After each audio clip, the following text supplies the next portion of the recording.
Level உன் வாழ்க்கையில் இருக்கோ அதற்கு நிகராக என் தேவனாகிய கர்த்தர் சந்தோஷத்தையும் என் தேவன் கொடுப்பார். விசுவாசிக்கிறாமன்னு சொல்லுவோமே.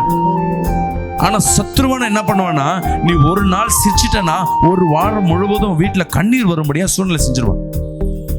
ஆனா உங்களுக்குள்ள ஒரு விசுவாசம் வேண்டும். என் தேவன் எனக்கு ஜீவனை கொடுத்திருக்கிறாரு. இன்னைக்கு சத்துருவான எனக்கு ஒரு வாரம் குடும்பத்துல சண்டையை கொடுத்திருக்கிறான்னா அதற்கு நிகராக என் தேவன் ஒரு வாரத்திற்கு மட்டும் இல்லை, அதற்கு நிகர்னா என்ன, அதற்கு ஈக்குவலா ஏற்கனவே ஒரு வாரம் சந்தோஷம் இருக்கும், இன்னொரு ஒரு வாரம், அப்போ 2 வாரம் உன் வாழ்க்கையில் எப்படி இருக்கும், சந்தோஷத்தை கர்த்தர் கொடுக்க ஆயத்தமா இருக்கிற. கரங்களை தட்டி ஒரு ஆமென் சொல்லுவேன். இன்னைக்கு உங்க வாழ்க்கையில ஏதோ ஒரு பலவீன நிமித்தமாக, கடன், குடும்ப பிரச்சனை, ஏதோ ஒரு சூழ்நிலை நிமித்தமாக நீ பயந்து கொண்டிருக்கிறாயா, உன் ஆத்துமாவை தீட்டுப்படுத்தாத, உன் ஆத்துமாவை சேதப்படுத்தாத, உன் ஜீவனை மற்றவர்களுக்காய் கொடுப்பதற்கு நீ ஆயத்தமா இருக்காத, சத்ருவுக்கு உன் ஜீவனை கொடுப்பதற்கு நீ விருப்பப்படாத. உனக்காய் கொடுத்த அந்த ஜீவன் விலையேற பெற்றது. ஹல்லேலூயா. இன்னைக்கு இந்த பயத்தை உன் கண்கள் காண்கிறது என்றால் அதே பயத்தை மேற்கொள்வதற்கு உன் ஜீவனை என் தேவன் பலப்படுத்துகிறவராக இருக்கிறார். கரங்களை தட்டி ஒரு ஆமென் சொல்லுவோமே. இன்னைக்கு வாழ்க்கையில நிம்மதி இல்லாதபடி உங்க வாழ்க்கை மரணத்திற்கு நேராக ஏன் வாழ்றோம்னு சொல்லி சில நேரங்களில் மரணத்திற்கு நேராகவே உங்கள் சிந்தனை போய் கொண்டிருக்கிறோம். உன் இருதயத்தில் கை வச்சு சொல்லுங்க, நான் வாழ்வது இயேசுவுக்காக. ஹல்லேலூயா. இயேசு ஒரு நாள் எனக்காய் குடித்திருக்க சொல்லுங்க. இயேசு எனக்காய் ஒரு நாட்களை குறித்திருக்கிறார். அந்த நாட்கள் முடியும் வரை என் ஜீவனை, என் நானோ, என் சுயமோ அது எடுக்காது. ஒரு ஆமென் சொல்லுவோமே. உன்னுடைய ஜீவன் தேவன் விலையை மதிக்க முடியாத காரியங்களை கொடுத்திருக்கிற. நீ வயது முதிர்ந்தவனா கூட இருக்கலாம், ஆனா வயது முதிர்ந்தவனா இருந்தாலும் உன்னை கொண்டு கர்த்தராகிய தேவன் பெரிய திட்டங்களை கர்த்தர் செய்ய வல்லவரா இருக்கிறார். கரங்களை தட்டி ஆமென் சொல்லுவோமே. உன் வாழ்க்கையில இருக்க பிரச்சனை நிரந்தரம் கிடையாது. உன் வாழ்க்கையில இருக்க சந்தோஷமும் நிரந்தரம் கிடையாது. சந்தோஷம் எப்படி நிரந்தரம் இல்லைன்னு நீ ஒத்துக்கிறியோ, உனக்கு வர பிரச்சனையும் நிரந்தரம் கிடையாது. விசுவாசிக்கிறாமேன்னு சொல்லுவேன். பிரச்சனை எவ்வளவு வருதோ அதற்கு நிகராக என் தேவன் சந்தோஷத்தை கர்த்தர் கொடுக்க வல்லவரா இருக்கிறார். அவராமேன்னு சொல்லுவேன். எவ்வளவு பிரச்சனை நீ சமாளித்து கொண்டிருக்கிறாயோ அவ்வளவு பெரிய ஒரு நன்மை நீ உன் வாழ்க்கையில, உன் பிள்ளைகள் வாழ்க்கையில நீ காண போறன்னு அர்த்தம். இன்னைக்கு யார் கைகளையாவது ஏங்கி நிற்கிற, யார் உதவியாவது வாங்கி கொண்டிருக்கிற உன் கரங்கள் எல்லாம் உன் பிள்ளைகள் மற்றவர்களுக்கு உதவி செய்ய முடியாது. அவர்கள் கரங்களை கர்த்தர் மாற்றுவார். அதை உன் கண்கள் பார்க்கும், உன் செவிகள் கேட்கும். இன்னைக்கு கர்த்தர் உன்னோடு பேசிக் கொண்டிருக்கிறார். உன்னை பிறக்கும் பொழுது உன்னை கொண்டு வந்தவர், உன் தாயின் கருவில் இருக்கும் பொழுது தேர்ந்தெடுத்தவர் என் தேவனாகிய கர்த்தர். ஹல்லேலூயா. உனக்காய் திட்டங்களை அநேக வைத்திருக்கிறார். உனக்காய் நோக்கங்களை அநேக வைத்திருக்கிறார். உன் வாழ்க்கையில செய்ய முடியாத தேவ சித்தம் அநேக இருக்கு. அதற்கு சில நாட்கள் காத்திரு. விசுவாசிக்கிறாமேன்னு சொல்லுமே.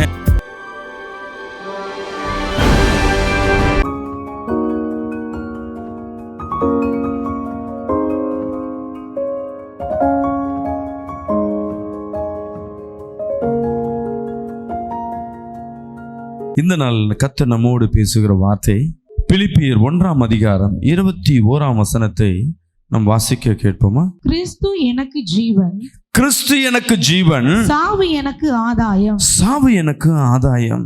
ஆகிலும் சரீரத்தில் பிழைத்திருக்கிறதினாலே, ஆகிலும் சரீரத்தில் பிழைத்திருக்கிறதுனாலே என் கிரியைக்கு பலனுண்டா இருப்பதால், என் கிரியைக்கு பலனுண்டா இருப்பதனால் நான் தெரிந்து கொள்ள வேண்டியது இன்னதென்று அறியேன். அல்லேலூயா. இங்கே பிலிப்பியர் அழகாய் சொல்லுகிறார், கிறிஸ்து எனக்கு ஜீவன், சாவு எனக்கு ஆதாயம். இன்னைக்கு இந்த சாவு நமக்கு எப்படியா இருக்குமா? இன்னைக்கு சாவு குறித்து நம்ம பார்க்கிறோம். சாவு நமக்கு ஆதாயம் என்று பிலிப்பியர் அழகாய் சொல்லுகிறார். இன்னைக்கு நிறைய நேரங்களில் நம்ம எப்படி இதை ஆதாயப்படுத்துவோம்னா, நம்ம சொந்தத்தில் நம்ம கணவன் மனைவி குடும்பத்தில் நீ எதாவது எனக்கு செய்யலைன்னா செத்துருவேன், அந்த சாவை வச்சு இதை ஆதாயமாக காட்டி மிரட்டியே பண்ணின்னு இருப்போம். இது அல்ல. இந்த சாவு நமக்கு எப்படின்னா, கர்த்தர் நமக்கு கொடுத்துருக்க ஜீவன் யார் எடுக்கணும்? அந்த ஜீவனை நான் கவனிங்கள, தேவன் அவர் உனக்கு ஜீவனை கொடுத்துருக்கிறார்னா இந்த ஜீவனை யார் திருப்பி எடுக்கணும்? கொடுத்தவர் தான் எடுக்கணும். வாங்கின நம்ம எடுக்கிறது, நம்ம இதை விட்டு விடுறதுக்கு நமக்கு அதிகாரம் கிடையாது. எப்போ அவர் ரத்தத்தினால, அவருடைய வார்த்தையினால நம்ம விடுதலை பெற்றோமோ அன்னைக்கு நாம் அனைவரும் நம் சரீரம், ஜீவன் எல்லாம் தேவனுக்குரியதாய் மாறுகிறது. சொல்லுங்களேன், நெஞ்சில கை வச்சு, என் ஆத்துமா, என் சரீரம், என் ஜீவன் தேவனுக்கு உண்டானது. இதற்கு நான் பங்காளி அல்ல, இதற்கு எனக்கு பொறுப்பல்ல. அல்லேலூயா. இன்னைக்கு இருக்கிற நிறைய பேர் தேவன் தான் உனக்கு ஜீவன். அல்லேலூயா. இந்த குடும்ப வாழ்க்கை, இந்த உலக வாழ்க்கை, இதெல்லாம் நாளுக்கு நாள் கடந்து போகும், மாறி மாறி போகும். ஒரு நாள் இருக்கிறப்போ இன்னொரு நாள் இருக்காது. இதுதான் நிதர்சனமான வாழ்க்கை. ஆனால் நம்ம வாழ்கிறதே இந்த ஜீவனுக்காக தான் வாழ்கிறோம். ஆனால் அநேக நேரம் நம்ம இந்த ஜீவனை என்ன பண்ணுறோன்னா விட்டு விடுவதற்கு நம்ம பிரியப்படுவோம். குடும்ப சூழ்நிலை நிமித்தமாக செத்துட்டா நல்லா இருக்குமே. சபைக்கு வருகிற புதிய ஆத்துமாக்களில் நிறைய பேர் பார்த்தீங்கன்னா எதற்காய் கடைசியாக இங்கே வருவாங்கன்னா செத்து போயிடலான்னு ஒரு எண்ணம் வந்துனே இருக்கும். இன்னைக்கு இந்த செய்தியை கர்த்தர் கொடுக்குறாருன்னா இதை கேட்டுக்கொண்டிருக்க இங்கே இருக்கிறவங்களோ நேரில் பார்க்குற யாருக்கும் இந்த செத்துடலான்னு சொல்லி ஒரு எண்ணம் வந்துனே இருக்கும். எதுக்கு வாழணும்? இந்த கடன் பிரச்சனைக்கு செத்துடலாமே, இந்த அவமானத்துக்கு செத்துடலாமே, எனக்கு யாருமே இல்லையே, நான் செத்து போயிடுறேன், எனக்கு துரோகம் பண்ணிட்டாங்க, நான் மரித்து போகிறேன், என்னை ஏமாற்றிட்டாங்க, நான் மரித்து போகிறேன், ஐயோ வாங்கின கடனை என்னால் கொடுக்க முடியல, அதற்காக நான் என்ன பண்ணிடுறேன், செத்து போயிடுறேன். கடந்த வாரத்தில் ஒரு பாஸ்டர் என்னிடத்துல பேசும்பொழுது சொல்லியிருந்தார், இங்கே திருவொற்றியூராண்ட ஒரு ஊழியக்காரர் தற்கொலை பண்ணிக்கிட்டார். எதனால்? கடன் பிரச்சனைனால. ஒரு சபையை கட்டுறாரு. சபையை கட்டிட்டு யாருக்காக கட்டுறாரு? சபையை விசுவாசிகளுக்காகவும் தேவனுக்காக ஒரு ஆலயத்தை கட்டுறாரு. ஆனால் கடன் பிரச்சனை, எதையோ ஒரு வைராக்கியத்தில் தேவன் ஏதோ செய்திருவார்னு சொல்லிட்டு வைராக்கியத்தில் கட்டியாச்சு. ஆனால் கடன் தொல்லை தாங்க முடியல. வருகிறவர்னா ஊழியக்காரன்னு பார்க்க மாட்டுறாங்க, தப்பாய் தவறாய் பேசுகிறதை கேட்கும் பொழுது இதுவரையும் அந்த ஊழியக்கார் கனமாக இருந்த அந்த மேன்மை அவர் விட்டு போகிறதுன்னு தெரிஞ்ச உடனே அவர் சூசைட் பண்ணி செத்துட்டார். ஊழியக்காருக்கு இந்த நிலைமை. ஊழியம் செய்கிற தேவன் சமூகத்தில் காத்திருக்கிறவர்களுக்கு இந்த நிலைமை இருக்குன்னா, சத்ருவானவன் தேவன் கொடுத்த அந்த ஜீவனை எப்படியாவது எடுத்துலான்னு பார்ப்பான். சில பேர் குடிச்சு தான் சீக்கிரம் சாவுன்னு தெரியுது, இதை சாப்பிட்டா சீக்கிரம் செத்துருவோன்னு தெரிஞ்சே சாப்பிடுவோம். சிகரெட், பாக்கு, ஆன்ஸு, குடி தண்ணி, இதெல்லாம் ஜென்ஸு செய்கிறது. சில சாப்பாடு சாப்பிட்டா நம்ம செத்துருவோன்னு தெரியும். இன்றைக்கி பிரியாணி சாப்பிட்றீங்கல்ல, அதில் போடுற அந்த கலருக்கு ஒரு பவுடர் போடுறாங்க பாருங்கள், எசன்ஸ் இல்லை, பிரியாணி அந்த கேசரி பவுடர்னு, அது கேசரியில் கேன்சரை உண்டு பண்ணுகிற பவுடர். இது எத்தனை பேருக்கு தெரியும்? அது அந்த கலருக்காக, அந்த கலர் வந்தால் தான் அந்த பிரியாணி உங்களுக்கு பிரியாணி மாதிரி தெரியும். ஆனால் அந்த கலர் வர்றதுக்காக அதில் போடுற பவுட்ரு ரொம்ப டேஞ்சர். கடந்த ஒரு வாரமாக வாட்ஸ்அப்பில் ஃபேஸ்புக்கில் பார்த்துருப்பீங்க, பஞ்சு மிட்டாய் சாப்பிட்டா சீக்கிரத்தில் செத்துருவாங்க, கேன்சர் வரும். ஏன்னா பஞ்சு மிட்டாயில் அந்த ரோஸ் கலராக வருது பார்த்தீங்களா, அது சாப்பிட்டா கேன்சர் வரும், வியாதி வரும். நம்ம தெரிஞ்சே சாப்பிடுவோம். நம்ம கேக்கு சாப்பிட்றோம் பாருங்க, நல்ல கேக்கு, வெறும் பிளைன் கேக்கை சாப்பிட்றதுனால உடம்புக்கு ஸ்ட்ரென்த்து. அதில் க்ரீம்னு மேலே போடுறோம் பார்த்தீங்களா, அதுவும் இப்போ எவ்வளோ சகப்பாக, டார்க்காக, கருப்பாக, ப்ளூவாக, இந்த மாதிரி அந்த கலர் உண்டு பண்ணுற இதை யாருக்கு கொடுக்குறோம்? குழந்தைங்களுக்கு கொடுக்குறோம். எது கலர் டார்க்காக இருக்கோ அதெல்லாம் பாய்சன், அதெல்லாம் கெடுதல். ஒரு மிட்டாய் வாங்கி அந்த பிள்ளை சாப்பிடுதுன்னா அந்த மிட்டாய்க்கு ஆரஞ்சு கலர் உண்டு பண்ணுறது அது எசன்ஸ் கிடையாது, எல்லாம் கெமிக்கல். பெற்றோருக்கு தெரியும், ஆனால் தெரிஞ்சே தான் கொடுக்குறோம். நம்ம சிக்கன் சாப்பிட்றோம் பாருங்க, சிக்கன் சாப்பிட்டா உடம்புக்கு பயங்கர கெடுதி, இது எல்லாருக்கும் தெரியும். ஆனால் சிக்கன் இல்லாமல் ஒரு வாரத்தில் 3 நாள் சாப்பாடே கிடையாது. என்ன சிக்கனு? இந்த பாய்லர் சிக்கன் சொல்லுவாங்க, அதுதான் நமக்கு கம்மி ரேட்டில் கிடைக்கிறது. அந்த சிக்கன் ஆணும் கிடையாது, பெண்ணும் கிடையாது, ஓரினை சேர்க்கை. அது மனுஷனால் உண்டாக்கப்பட்ட, குளோனிங் மூலமாக கண்டுபிடிக்கப்பட்ட. ஏன்னா மனுஷன் பெருக பெருக சாப்பிடுவதற்கு மாம்சம் பத்தலைன்னு சொல்லிட்டு ஆராய்ச்சியாளர்கள்லாம் சேர்ந்து கண்டுபிடிக்கப்பட்ட சிக்கன் தான் அது. ஃபாரின்லாம் பார்த்தீங்கன்னா மாடை உண்டு பண்ணியிருக்காங்க. அந்த மாடு சைஸ் பார்த்தீங்கன்னா இவ்வளோ தடிப்பாக இருக்கும். ஒரு மாடு நடக்க முடியாமல் நடக்கும். ஏன்னா அது தொடை, அது கால், அதெல்லாம் பார்த்தீங்கன்னா நல்லா பெருசாக இருக்கும். உண்மையாகவே நல்ல விளைச்சல்ல இயற்கையின்படி பிறக்கிறதெல்லாம் எலும்பு தோலுமாக தான் இருக்கும். ஏன்னா அது ஸ்ட்ரென்த் உடம்புக்கு. ஸோ இதற்காகவே இந்த சிக்கன் யார் சாப்பிட்றாங்களோ அந்த பிள்ளைகளுக்கு சீக்கிரத்திலே இப்போ ஏஜ் அட்டன் ஆகுறத சின்ன வயசில் வரத்துக்கு காரணமும் அதுதான். ஏன்னா அந்த சிக்கனை வந்து சீக்கிரத்தில் வளர்வதற்காக போடுற கெமிக்கல் இதெல்லாம் என்ன ஆகுதுன்னா அதை சாப்பிட சாப்பிட அந்த கெமிக்கல் நமக்குள்ளே வரும். முன்னெல்லாம் பிள்ளைங்க பார்த்தீங்கன்னா ஒல்லியாக தான் இருப்பாங்க, குண்டாக மாட்டாங்களான்னு சொல்லி என்ன பண்ணுவாங்க, எல்லாம் நோஞ்சாம்பிள்ளைன்னுவாங்க, தரைக்கு தங்கச்சி தரைக்கு தம்பி இப்படியே சொல்லுவாங்க. ஆனால் இப்போ என்ன ஆயிடுச்சுன்னா ஒல்லியாக இருக்கிற பிள்ளையே பார்க்க முடியல, எல்லாம் கொளுத்து கொளுத்து கொளுத்து கொளுத்து கொளுத்து குண்டு குண்டாக இருக்குது. காரணம் என்ன? சிக்கன். இதனால் குழந்தை பிறக்கிறது, ஆண்மை குறைவு எல்லாமே வருது. எல்லாருக்கும் இது தெரியும். தெரிஞ்சே நம்ம என்ன பண்ணுவோம்? சிக்கன் தான் சாப்பிடுவோம். இது வந்து சாவை ருசி பார்க்குறோம். நம்ம வாழ்ந்து என்ன இருக்குது?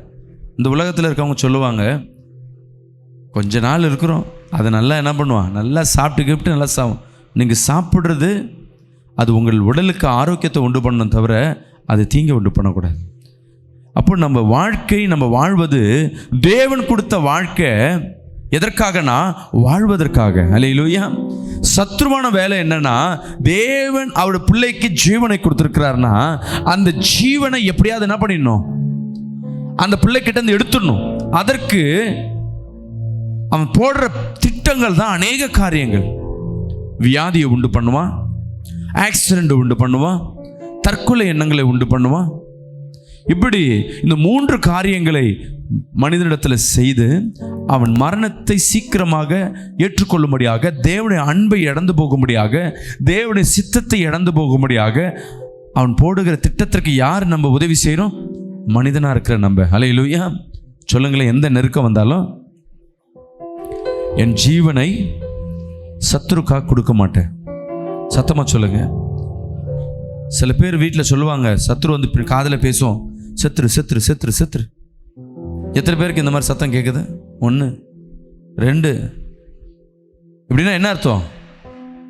ஒரு மந்திரவாதி என்ன பண்ணிட்டான், ஒரு குடும்பத்தில் இருக்க உங்க சொந்தக்காரங்க ஒரு மந்திரவாதிகிட்ட போய் அந்த பிள்ளை செத்து போயிடணும், இவங்க போய் சாவடிச்சா கொலை கேஸில் போயிடுவாங்க, அவங்களே சூசைட் பண்ணிக்கணும். விசுவாசிக்கிறாமேன்னு சொல்லுவேன். தேவ சித்தத்தை தடுக்குவது சத்துரு பெரிய காரியம். ஒரு மனிதன் வாழ்வது, வாழ்நாள் முழுவதும் வாழ்வது, அது அந்த நாட்களில் ஒரு முறை ஸ்தோத்திரம் சொல்லுவது, ஒரு நாள் தேவனை ஆராதிப்பது சத்துருக்கு பயங்கர எரிச்சலை உண்டு பண்ணும். நீ ஒரு நாள் சபைக்கு வர, இந்த ஓய்வு நாளை ஒழுங்காக அனுசரிக்கிறேன்னா அதுக்கு யாருக்கு ரொம்ப வெறுப்பாக இருக்கும்னா சத்துருக்கு வெறுப்பாக இருக்கும். ஸோ ஜீவன் இருக்கிறதுனால தான் ஓடுற, உன் ஜீவனை என்ன பண்ணுவோம்? ஒடுக்குவோம். சில பேர் வாழ்ந்த வாழ்க்கை எப்படி இருக்கும்னா மரண வாழ்க்கை போல இருக்கும். வாழையே பிடிக்காது. பிள்ளைகளுக்காக ஏதோ வாழ்கிறோம் போகிறோன்னு வாழ்க்கையை என்ன பண்ணுவாங்க? சுவை இல்லாதபடி ரசிக்காதபடி அதில் அப்படியே கடந்து போவாங்க. ஆனால் என் தேவன் சொல்லுகிறார், நான் கொடுத்த அந்த ஜீவனை நீ ருசி பார்க்க வேண்டும். அல்லேலூயா. அதில் துன்பமும் துயரமும் இன்பமும் கலந்து வரும். ஏற்ற நேரத்தில் துன்பம் எவ்வளோ நாள் உன் வாழ்க்கையில் இருக்கோ அதற்கு நிகராக என் தேவனாகி கர்த்தர் சந்தோஷத்தையும் என் தேவன் கொடுப்பார். விசுவாசிக்கிறாமேன்னு சொல்லுவோமே. ஆனால் சத்ருவான என்ன பண்ணுவான்னா, நீ ஒரு நாள் சிரிச்சிட்டனா ஒரு வாரம் முழுவதும் வீட்டில் கண்ணீர் வரும்படியா சூழ்நிலை செஞ்சிருவான். ஆனால் உங்களுக்குள்ள ஒரு விசுவாசம் வேண்டும். என் தேவன் எனக்கு ஜீவனை கொடுத்துருக்கிறார். இன்னைக்கு சத்துருவான எனக்கு ஒரு வாரம் குடும்பத்தில் சண்டையை கொடுத்துருக்கிறான்னா அதற்கு நிகராக என் தேவன் ஒரு வாரத்திற்கு மட்டும் இல்லை, அதற்கு நிகர்னா என்ன, அதற்கு ஈக்குவலாக ஏற்கனவே ஒரு வாரம் சந்தோஷம் இருக்கும், இன்னொரு ஒரு வாரம், அப்போ 2 வாரம் உன் வாழ்க்கையில் எப்படி இருக்கும்? சந்தோஷத்தை கர்த்தர் கொடுக்க ஆயத்தமாக இருக்கிற. கரங்களை தட்டி ஒரு ஆமென் சொல்லுவேன். இன்னைக்கு வாழ்க்கையில் நிம்மதி இல்லாதபடி உங்கள் வாழ்க்கை மரணத்திற்கு நேராக ஏன் வாழ்கிறோன்னு சொல்லி சில நேரங்களில் மரணத்திற்கு நேராகவே உங்கள் சிந்தனை போய்கொண்டிருக்கிறோம். உன் இருதயத்தில் கை வச்சு சொல்லுங்க, நான் வாழ்வது இயேசுவுக்காக. அல்லேலூயா. இயேசு ஒரு நாள் எனக்காய் குடித்திருக்க சொல்லுங்க. இயேசு எனக்காய் ஒரு நாட்களை குறித்திருக்கிறார். அந்த நாட்கள் முடியும் வரை என் ஜீவனை என் நானோ என் சுயமோ அது எடுக்காது. ஒரு ஆமென் சொல்லுவோமே. என்னாகும்? 11ஆம் அதிகாரம் 15ஆம் வசனத்தை வாசிப்போம். சில நேரங்கள்ல நம்ம கோபத்துல கூட முடிவு எடுப்போம். என்ன ஆகும்? 11:15 படிங்க.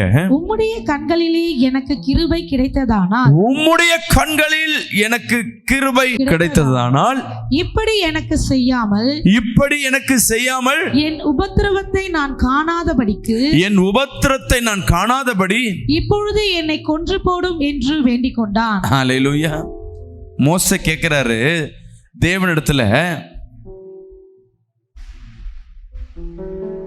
அவங்க ஜனங்களுக்கு நன்மை கிடைக்காதனால என்ன செத்துட்டு சாவடிச்சிடுங்க, ஏன் உயிர் எடுத்துக்குங்க. சில நேரங்களில் நம்ம சரியா முடிவு எடுக்க மாட்டோம். நம்ம நிறைய பேர்ட்ட டிமாண்ட் பண்ணுவோம்ல, இப்படி பண்ண நான் செத்துருவேன், வீட்டை விட்டு போயிட்டீங்கன்னா அவ்வளோதான், இந்த காரியம் பண்ணால் நான் செத்துருவேன், பிள்ளைய பெற்றோர்கள் மிரட்டுவாங்க, இப்படிலாம் பண்ணால் நான் உயிரோடு இருக்க மாட்டேன். அல்லேலூயா. விசுவாசிக்கிறாமேன்னு சொல்லுவேமே. மோசே தேவனிடத்தில் சொல்றாரு, என்னோட பிள்ளைங்களை யாரையாவது நீ தொட்டீங்க, என் ஜீவனை நான் எடுத்துக்கங்க. மோசே சொல்றது கரெக்டா? சில நேரங்களில் கோபத்தில் சில நேரத்தில் முடிவெடுப்போம்.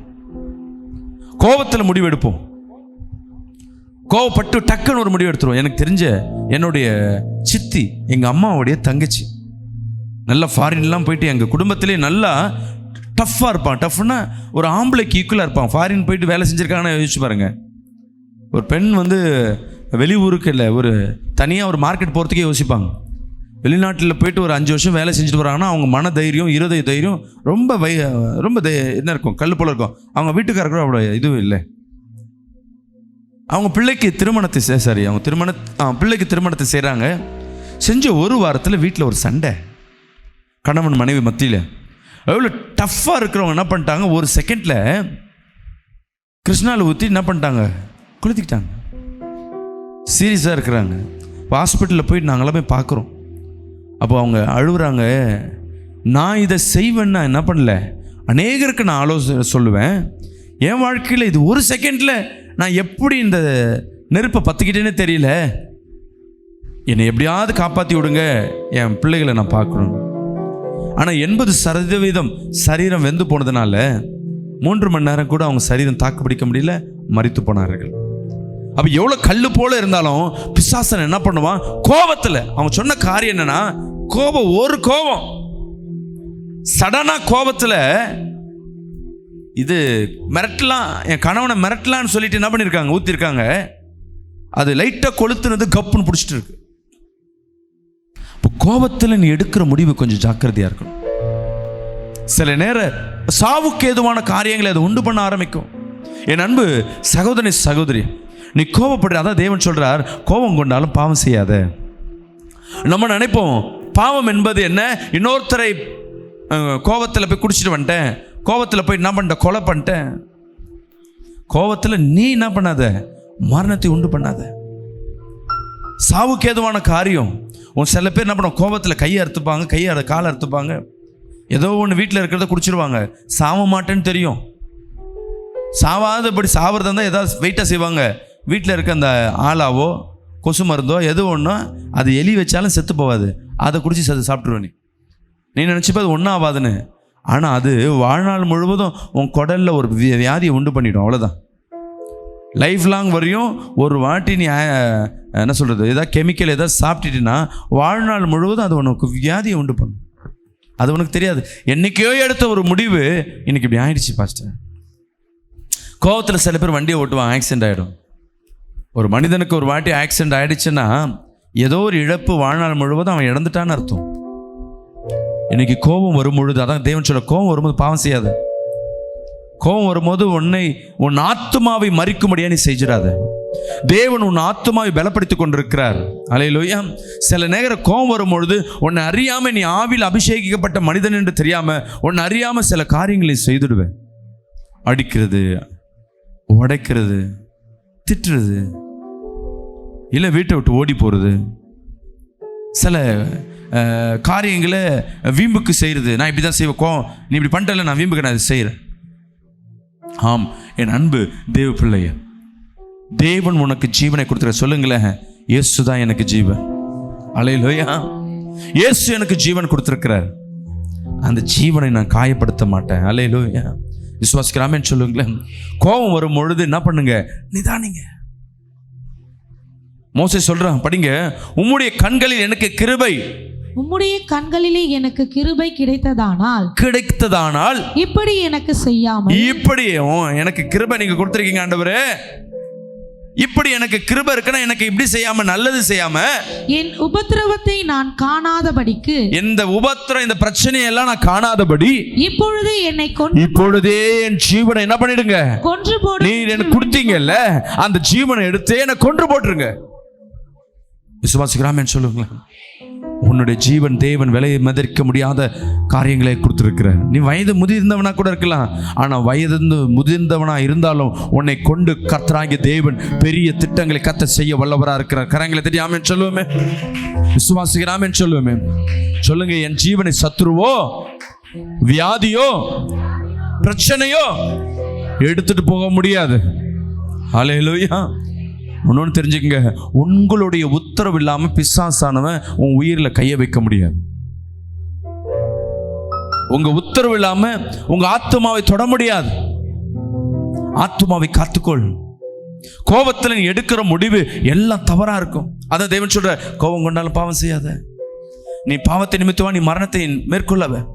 நம் மரணம் என்பது செத்து உயிரை போறது மட்டுமல்ல, உன் ஆத்துமாவை நீ கெடுத்துக்கொள்வதும் ஆவிக்குரிய ஜீவியங்களை நீ கெடுத்துக்கொள்வதும். கோபம் வந்தாச்சு, இனிமேட்டு நான் ஊழியம் செய்ய மாட்டேன். கோபம் வந்துச்சு, இனிமேட்டு நான் சபைக்கு போக மாட்டேன். உன் ஆத்துமா மரித்து போகும். கோபம் வந்துருச்சு, இன்னைக்கு நான் 2 வேளை சாப்பிட மாட்டேன். பாஸ்டிங் எடுக்கிறேன் இல்லை, சாப்பிடலன்னா யாருக்கு நஷ்டம்? உன் ஆத்துமாவுக்கு நஷ்டம். விசுவாசிக்கிறாமேன்னு சொல்லுங்களேன். மோசே போல நம்ம தேவனிடத்தில் பேசாதபடி, ஆண்டவரே எனக்கு கொடுத்துருக்க இந்த ஜீவன் கொஞ்சோண்டு தான், எனக்கு ஜீவன் இருக்கு, இன்னும் கொஞ்ச காலம் இருக்கு, அதுல உமக்காய் நான் என்ன ஓட வேண்டும். அல்லேலூயா. நீ உம்முடைய சித்தத்திற்காய் நான் என்ன செய்ய வேண்டும் என்று நீங்கள் கேட்பீர்கள், ஆனால் என் தேவன் உன் ஜீவனை இன்னும் பலப்படுத்துகிற வல்லவராக இருக்கிறார். விசுவாசிக்கிறோம், ஆமென் சொல்லுவோமே. அல்லேலூயா, அல்லேலூயா. ஆமென். அன்பு சகோதரி சகோதரி, இன்னைக்கு கர்த்தர் உங்களோடு உலாவிக் கொண்டிருக்கிறார். கர்த்தர் உங்களோடு பேசிக் கொண்டிருக்கிறார். உன் எல்லா இருதய குமரலையும் கர்த்தர் பார்த்து கொண்டிருக்கிறார். நீ கோபப்படும் பொழுது உன் ஜீவன் எந்த நிலையில இருக்குன்னு கொஞ்சம் பாருங்க. இந்த ஜுரத்துக்கு தெர்மாமீட்டர் வச்சு செக் பண்ணி பார்ப்பாங்க, எவ்வளோ இருக்கு, ஃபீவர் எவ்வளோ இருக்கு, பிபி எவ்வளோ இருக்கு, அந்த கையிலெல்லாம் சுற்றி பார்ப்பாங்க. அதே போல் கோபப்படும் பொழுது உனக்கு அந்த பிபியும் அந்த ஜீவனும் எவ்வளோ, ஃபீவர் எவ்வளோ இருக்குன்னு பார்த்துட்டே இருங்க. ஐயோ இதுக்கு மேலே போனால் என்ன ஆகிடும், உடம்புக்கு ஆபத்து, என் ஜீவனுக்கு ஆபத்து, கொஞ்சம் கம்மி பண்ணும். கோபம் கொண்டாலும் பாவம் செய்யாதிருங்க. 2வது காரியம், 1 ராஜாக்கள் 19ஆம் அதிகாரம் 4ஆம் வசனம் எடுத்து படிங்க. சில நேரங்களில் பயத்தில் சாவை விரும்புவோம். ஒன்று கோபத்தில் சாவை விரும்புவோம், சில நேரம் பயத்தில் சாவை விரும்புவோம். படிங்க அந்த வசனத்தை. 1 ராஜாக்கள் 19:4. வனாந்திரத்திலே ஒரு நாள் பிரயாணமாய் போய், எலியா வனாந்திரத்தில் ஒரு நாள் பிரயாணமாய் போய் ஒரு சூரை செடியின் கீழே உட்கார்ந்து, ஒரு சூரை செடியின் கீழே உட்கார்ந்து தான் சாக வேண்டும் என்று கோரி, நான் செத்து போனோன்னு சொல்லி கேட்டு, போதும் கர்த்தாவே, போதும் கர்த்தாவே, என் ஆத்துமாவை எடுத்துக்கொள்ளும். ஆமே. இந்த பசி, இந்த வேதனை, இந்த கடன் பிரச்சனை, இந்த பிரச்சனை தான் ஒரு மனிதனை என்ன பண்ணும். இந்த கோபத்தில் எடுக்கிற முடிவு கூட சடனா எப்பயோ வரும். ஆனா பிரச்சனை வந்த பயம் வந்துடும். அந்த பயத்துல நீ சாவை எதிர்நோக்கி கொண்டு இருப்ப. பயம் வந்துடும். ஐயோ சொந்தெல்லாம் வேணாம், நான் தனியா நின்று. என் அன்பு சகோதரி சகோதரி, உன் கடன் பிரச்சனைக்காக நீ மறிக்கணும்னு நினைக்கிறாயா? உன் குடும்ப பிரச்சனை நிமித்தமா பயந்து போய் நின்று கொண்டிருக்கிறாயா? இந்த அவமானத்திற்கு நான் செத்து போயிடலான்னு சொல்லி பயந்து கொண்டிருக்கிறாயா? ஐயோ இந்த வேதனை, இந்த வலி என்னால் தாங்க முடியல, இந்த வியாதியின் வேதனை என்னால் தாங்க முடியல, அதற்கு நான் மரித்து போயிடலாம், என் ஆத்துமாவை நான் கெடுத்துக்கொள்ள போறேன் அப்படின்னு நினைத்து கொண்டிருக்கிறாயா? பயப்படாத. இதே எலியா இயற்கையை தேவ வார்த்தை நிமித்தமாக தனக்கு சாதகமாய் மாற்றிக்கொண்டான். அவன் நினைச்சா மழை வரும்னா வரும், வராதுன்னா வராது. எப்படிப்பட்ட வல்லமை மிக்க எலியா தீர்க்கதரிசி. அவனுக்கு ஒரு பயம். இன்னைக்கு உங்க வாழ்க்கையில ஏதோ ஒரு பலவின் நிமித்தமாக கடன், குடும்ப பிரச்சனை, ஏதோ ஒரு சூழ்நிலை நிமித்தமாக நீ பயந்து கொண்டிருக்கிறாயா, உன் ஆத்துமாவை தீட்டுப்படுத்தாத, உன் ஆத்துமாவை சேதப்படுத்தாத, உன் ஜீவனை மற்றவர்களுக்காய் கொடுப்பதற்கு நீ ஆயத்தமா இருக்காத, சத்ருவுக்கு உன் ஜீவனை கொடுப்பதற்கு நீ விருப்பப்படாத. உனக்காய் கொடுத்த அந்த ஜீவன் விலையேற பெற்றது. ஹல்லேலூயா. இன்னைக்கு இந்த பயத்தை உன் கண்கள் காண்கிறது என்றால் அதே பயத்தை மேற்கொள்வதற்கு உன் ஜீவனை என் தேவன் பலப்படுத்துகிறவராக இருக்கிறார். கரங்களை தட்டி ஒரு ஆமென் சொல்லுவோமே. ஹல்லேலூயா. ஆம் என் அன்பு தேவ பிள்ளை, உன் வாழ்க்கையில் இருக்கிற எல்லா சுகத்தையும் தள்ளிவிட்டு பயப்படுகிற காரியம் வரும்பொழுது தேவனை ஒரு நிமிஷம் இடிச்சு கொள்ளுங்க. சாவு வரப்பொழுது இன்னும் 3 நாள்ல செத்து போயிடுவோம். சாவு எப்படிலாம் வரும்ன்றத ஏற்கனவே டிசைட் பண்ணியாச்சு. அது தேவனுக்கு நல்லா தெரியும். தெரிஞ்சு அந்த சாவை மேற்கொள்வதற்கு அவர் போய் தனிமையில் இருந்து ஜெபம் பண்ண ஆரம்பிக்கிறார் நம்ம இயேசு கிறிஸ்து. கொடுமையில கொடுமை, பிரச்சனை என்ன வரப்போதுன்னு தெரிஞ்சிச்சுன்னா போதும், அதில் இருக்க பயம் ஹெவியாக இருக்கும். பிரச்சனையோடு நீ கலந்து ஓடினே இருந்தால் தெரியாது. இவ்வளோ பேர் பிரச்சனை வரப்போகுது, இவ்வளோ பேர் அவமானம் வரப்போது முன்னாடி தெரிஞ்சிச்சுன்னா அந்த இருக்கிற நாள் உனக்கு நரகமாய் மாறிடும். அம்மாவா இல்லையா? ஆமீன். அன்பு சகோதரி சகோதரி, பிரச்சனை வர்றது, பிரச்சனை இருக்கு, இதனால எனக்கு அவமானம், ஒரு பயம் உனக்குள்ள வந்ததுன்னா தெய்வ சமூகத்தில் காத்துரு, நீ ஜெபம் பண்ணு, பெரிய காரியத்தை என் தேவன் செய்வார். ஆமென். ஹல்லேலூயா. உங்க ஜீவன் விலையேற பெற்றது. ஆமென் சொல்லுங்க.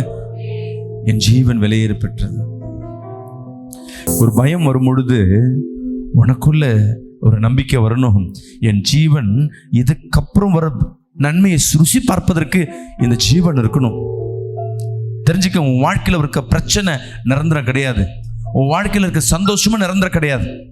சந்தோஷம் எப்படி நிரந்தரம் இல்லைன்னு நீ ஒத்துக்கிறியோ, உனக்கு வர பிரச்சனையும் நிரந்தரம் கிடையாது. விசுவாசிக்கிறாமேன்னு சொல்லுமே. பிரச்சனை எவ்வளவு வருதோ அதற்கு நிகராக என் தேவன் சந்தோஷத்தை கத்தர் கொடுக்க வல்லவராக இருக்கிறார். அவராமேன்னு சொல்லுமே. எவ்வளவு பிரச்சனை நீ சமாளித்து கொண்டிருக்கிறாயோ அவ்வளவு பெரிய ஒரு நன்மை நீ உன் வாழ்க்கையில, உன் பிள்ளைக வாழ்க்கையில நீ காண போறன்னு அர்த்தம். இன்னைக்கு யார் கையிலையாவது ஏங்கி நிற்கிற, யார் உதவியாவது வாங்கி கொண்டிருக்கிற உன் கரங்கள் எல்லாம் உன் பிள்ளைகள் மற்றவர்களுக்கு உதவி செய்ய முடியாது. அவர்கள் கரங்களை கத்தர் மாற்றுவார். அதை உன் கண்கள் பார்க்கும், உன் செவிகள் கேட்கும். விசுவாசிக்கிறீர்கள்? சொல்லுங்களேன், சொல்லுங்களேன். பயப்பட மாட்டேன். ஆமா, இந்த பிரச்சனை பார்த்து பயப்பட மாட்டேன். சொல்லுங்களேன். இயேசு போதுமே, இயேசு போதுமே, போதுமே, போதுமே, இந்த நாட்டிலுமே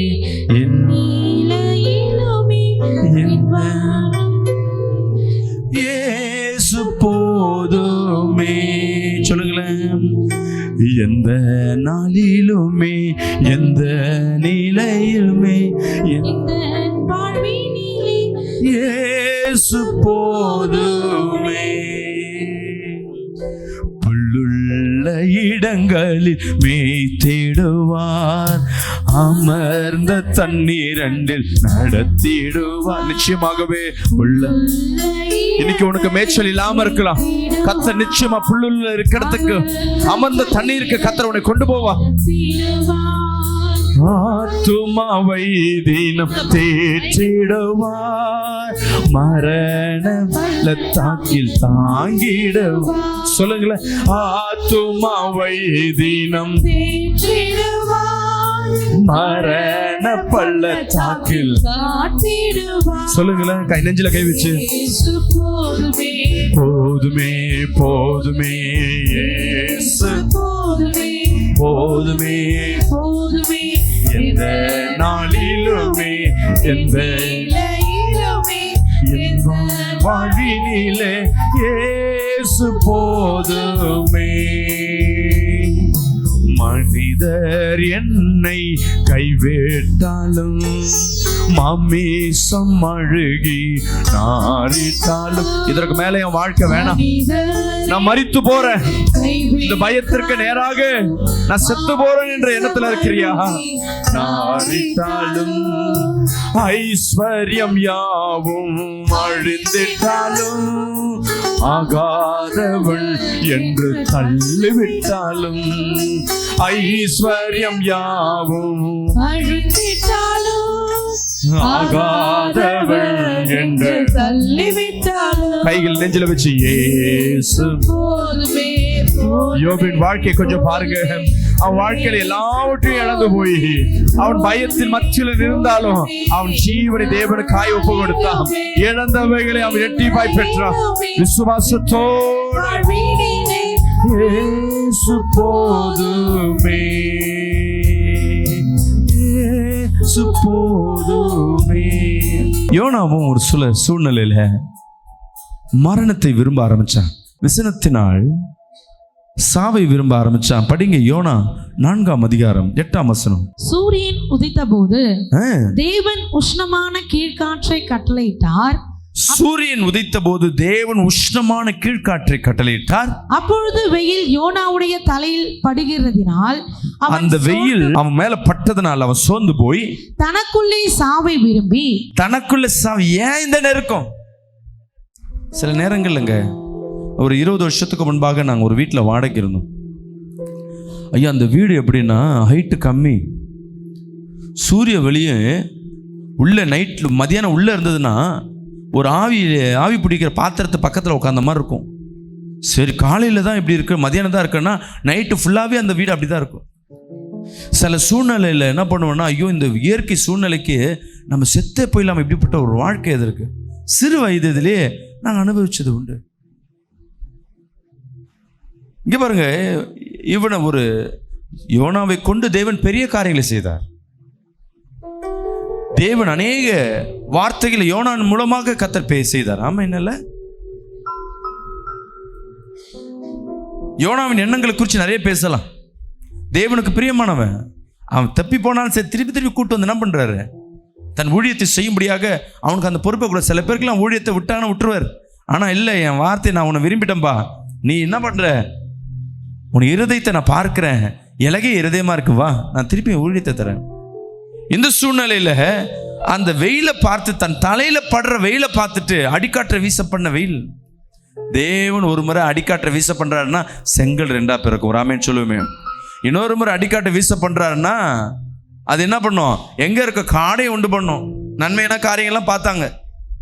இந்த வேளையில தேவன் ஒரு அடிக்காற்றை வீச பண்ணுகிறார். படிங்க. கீழ்காற்றை கட்டளையிட்டார். அப்பொழுது வெயில் யோனாவுடைய தலையில் படுகிறது. உடம்புல எல்லாம் படல, தலையில தான் அந்த வெயில் படுது.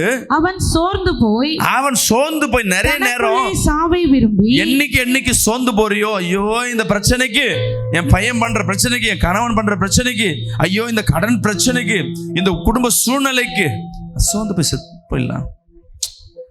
சில பேர் உன்னை விரும்பினவர்கள் வெறுக்கும் பொழுது, விரும்பினவர்கள் உன்னை விட்டு வெளியே போகும் பொழுது, உன் மீது பாசம் வைத்தவர்கள் உன்னோடு இல்லாத போது, தாயும் தகப்பனும் உறவுகளும் அந்த நேரத்தில் டிசைட் பண்ண நான் வாழ்வது காட்டில் செத்து போயிடலாம். இன்னைக்கு கர்த்தர் உன்னோடு பேசிக்கொண்டிருக்கிறார். என் அன்பு தேவ பிள்ளைய, தேவன் உன் மீது பிரியமா இருக்கிற தேவன் உனக்கு ஜீவனை கொடுத்திருக்கிறாரு. சின்ன சின்ன பிரச்சனை, சில சூழ்நிலை இதோட நம்ம வாழ்க்கை முடிஞ்சோன்னு நீ நினைச்சிருவேன். நெருக்கம் ஃபுல்லா சூழ்ந்த பிறகு ஐயோ இந்த அவமானத்துக்கு பதிலாக செத்தே போயிடலாம். தமிழ்நாட்டில் இருக்கிறவங்க முக்கால்வாசி வாழ்றது என்னன்னா மான மரியாதைக்கு வாழ்வாங்க. உன்னை சாவடிக்கணும்னா கத்தி எடுத்துன்னு போய் குத்த தேவையில்லை. உன்னை ரோட்டில் நிற்க வச்சு அசிங்கப்படுத்தினா போதும், நீ செத்ததுக்கு சமானமாக என்ன ஆரம்பிச்சிடும். அதுக்கப்புறம் உன் மைண்டு ஃபுல்லாக வாழ்றதே காட்டில் இந்த அவமானத்துக்கு செத்துடலாமே. நிறைய பேருடைய நிலைமை தான். என் அன்பு கிறிஸ்துவ பிள்ளையே, சத்ருவானவன் வாழ்க்கையில் இடைப்பட்டு கொண்டு அவமானப்படுத்தி கொண்டு சில காரியங்கள் உன் வாழ்க்கையில் நடக்காதது, விரும்பின காரியம் நடக்காது, சூழ்நிலை எல்லாம் உனக்கு சாதகம் இல்லாதபடி நெருக்கத்தை உண்டு போன சில நேரம் காசே கையில் இருக்காது, என்ன பண்றதுனே தெரியாது, செத்து போயிடலாம்னு நினைச்சிருப்பேன். இன்னைக்கு கர்த்தர் உன்னோடு பேசி கொண்டிருக்கிறார். யோனா எவ்வளோ பெரிய ஆளு, தேவனுக்கு பிரியமான ஆளு. அவனே சில நேரம் விசனப்பட்டு சில நேரங்களில் நொந்து போய் செத்துலான்னு நினைப்பான். இன்னைக்கு கர்த்தர் உன்னோடு பேசி இருக்கார். சொல்லுங்களேன் அல்லேலூயா. எது நடந்தாலும், எந்த நெருக்கம் வந்தாலும், எந்த சூழ்நிலை வந்தாலும் என் ஜீவனை யாருக்கும் விட்டு கொடுக்க மாட்டேன். சொல்லுங்களேன் அல்லேலூயா. என் ஜீவனை என் தேவனுக்காய் விட்டு கொடுப்பேன். சொல்லுங்க.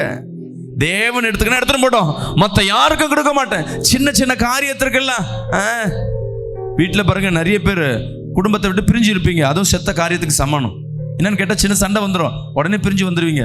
எதுக்கு பக்கத்தில் இருக்கணும், நம்ம பிரிஞ்சு இருக்கலாமே. பிரச்சனை, சின்ன பிரச்சனைக்கு நீ பிரிஞ்சு வரேன்னா உன் வீட்டில் இருக்க பிள்ளைக்கெல்லாம் ஒரு நாள் ஒன்று விட்டு பிரிஞ்சு போகும். ஏன்னா சின்ன பிரச்சனை வரும்பொழுது தாய் தகப்பன் தான் எந்த சூழ்நிலை வந்தாலும் சேர்ந்து வாழணும், கூடி வாழணும். நம்மளுக்கு அண்ணன் தம்பி வேணும், அத்தை வேணும், சித்தி வேணும். சித்தியோ சித்தப்பாவோ அண்ணனோ மாமனோ தீங்கு விதைச்சாலும் அவங்க தகப்பன், அவங்க செஞ்சாங்கன்னா கரெக்டாக தான் இருக்கும். தப்பே செஞ்சாலும் அவங்கள என்ன பண்ணு, அட்ஜஸ்ட் பண்ணு. நீ சொல்லி கொடுத்து பாரு. அவங்க செய்கிறது மாந்திரிகம் கூட இருக்கட்டும், உன் பிள்ளைக்கு வணங்க சொல்லி கொடுத்துக்கோ. அந்த பிள்ளையின் நற்கிரிகளை என் தேவன் பார்த்து கொண்டிருப்பார். அல்லேலூயா. பிள்ளைக்கு வேண்டியது எல்லாத்துக்கும் என் தேவனாகி கர்த்தர் செய்ய ஆரம்பிப்பார். ராமன் சொல்லு, நம்ம கோபத்தில் எடுக்கிற நிறைய நேரங்கள்ல சில பேர் சோர்ந்து போய் எடுத்துருவோம். ஏப்பா இங்கே பிரச்சனையா இருக்கு, இந்த வீட்டை காலி பண்ணி, சொந்த வீட்டை நிறைய பேர் காலி பண்ணிட்டு கோபத்தில் குடும்பமா இருந்தவங்க காலி பண்ணிட்டு போய் வீம்புக்கு போய் வாடகை வீட்டில் உட்காந்து கஷ்டப்பட்டு இருப்பாங்க. அதுக்கு என்ன தெரியுமா அர்த்தம்? செத்ததுக்கு சமானம். அல்லேலூயா. என் வீடு திட்டுறது யாரு? மாமா, மச்சான், அக்கா, தம்பி, சொந்தம் தானே. திட்டிட்டு போட்டோம், அவமானப்படுறேன், பட்டுட்டோம், உட்கார்றேன். மருமகளோ சரி, மருமகனும் சொல்லுவான், நீ வேணா அசிங்கப்படும், நான் ஏன் அசிங்கப்படணும்? அல்லேலூயா.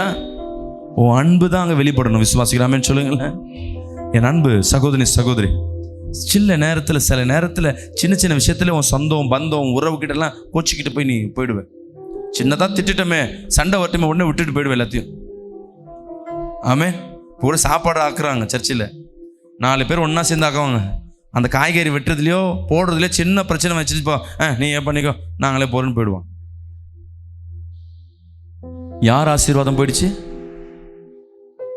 போன நம்ம ஜீவன் செத்து போயிடுச்சுன்னு அர்த்தம்.